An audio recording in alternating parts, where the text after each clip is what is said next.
Hi friends, welcome to my channel Dhaniyakula Padma Tulasi. ఈరోజు street style panipuri ఇంట్లో ఎలా తయారు చేయాలో చూద్దాం. తయారు చేసే ముందు మీకు ఒక ఫన్నీ క్వశ్చన్ అడుగుతాను, ఆన్సర్ గెస్ చేయండి. ఆ క్వశ్చన్ ఏంటంటే, మనం చాలా రసాలు తాగుతూ ఉంటాం, కానీ చూడటానికి తప్ప తాగటానికి పనికిరాని రసం ఇది. ప్రాసెస్లోకి వెళ్ళిపోయే ముందు బంగాళదుంపలు, క్యారెట్ ఉడకబెట్టి పక్కన పెట్టుకోవాలి. స్టఫింగ్లోకి వాటిల్లోకి సన్నగా కోసి పెట్టుకున్న ఉల్లిపాయలు, పచ్చిమిరపకాయలు, కొత్తిమీర, చింతపండు పులుసు రసంలోకి అనమాట.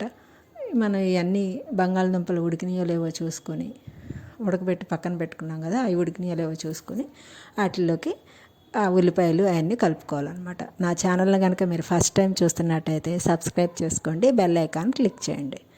బంగాళదుంపలు ఉడికితే దాన్ని స్మాష్ చేసుకుని వాటిల్లోకి ఉల్లిపాయలు, పచ్చిమిరపకాయలు, కొత్తిమీర, ఉప్పు, కారం, ధనియాల పొడి అన్నీ వేసుకుని చక్కగా అన్నీ కలిపేసుకుంటే పానీపూరిలో మనం పెట్టుకునేది స్టఫ్ పెట్టుకునే బంగాళదుంపలు రెడీ అయిపోతాయి అన్నమాట. ఇప్పుడు పానీపూరిలోకి మనకి మెయిన్ పానీ కదా, అది ఎలా తయారు చేయాలో చూద్దాం. మిక్సీలో పచ్చిమిరపకాయలు, అల్లం, జీలకర్ర, పుదీనా నేను డ్రైది వేసుకున్నాను అనమాట. ఇవన్నీ ఉప్పు అన్నీ వేసుకుని మనం మిక్సీ వేసుకుని, అది మనం మిక్సీ వేసుకున్నాక కొద్దిగా నీళ్ళు వేసి మిక్సీ వేసుకుని అది మనం వడగట్టేసుకుంటే సరిపోద్ది. అప్పుడే మనం చింతపండు రసం కూడా వేసుకుని అన్నీ కలుపుకొని బాగా దాంట్లో జీలకర్ర పొడి, కారం, మిరియాల పొడి అన్నీ వేసుకొని ఉప్పు, ఇంకొద్ది చాలకపోతే నీళ్లు పోసుకోవాలన్నమాట. ఇంకొద్ది నీళ్లు పోసుకుని మనకు దానికి సరిపడా ఉప్పు, అన్నీ పులుపు అన్నీ చూసుకొని అన్నీ బాగా కలుపుకుంటే పానీ చూసుకుని ఉప్పు చాలకపోతే మళ్ళీ చూసుకుని ఉప్పు వేసుకోవాలి. పక్కన మా పాప కలుపుతానని తిప్పుతూ ఉందన్నమాట. తిప్పుతుంది చిన్న పాప. పానీ నేను కలుపుతాను అంటుంది, కలుపుతుంది.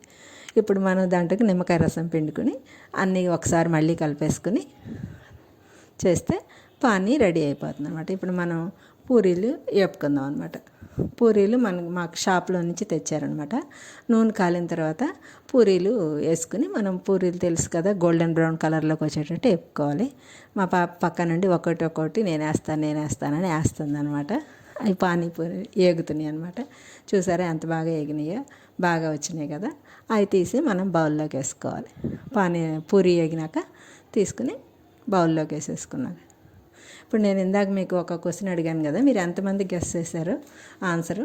కరెక్ట్ ఆన్సర్ ఏంటంటే, చూడటానికి తప్ప తాగటానికి పనికిరాని రసం ఏది అంటే పాదరసం అనమాట. మీరు ఎంతమంది గెస్ చేశారో కామెంట్ చేయండి. అలాగే నేను చేసిన ఈ వీడియో పానీపూరి ఎలా ఉందో చూసి మీరు కూడా ఇంట్లో ట్రై చేసి టేస్ట్ చేసి ఎలా ఉందో కామెంట్ చేయండి, లైక్ చేయండి, షేర్ చేయండి.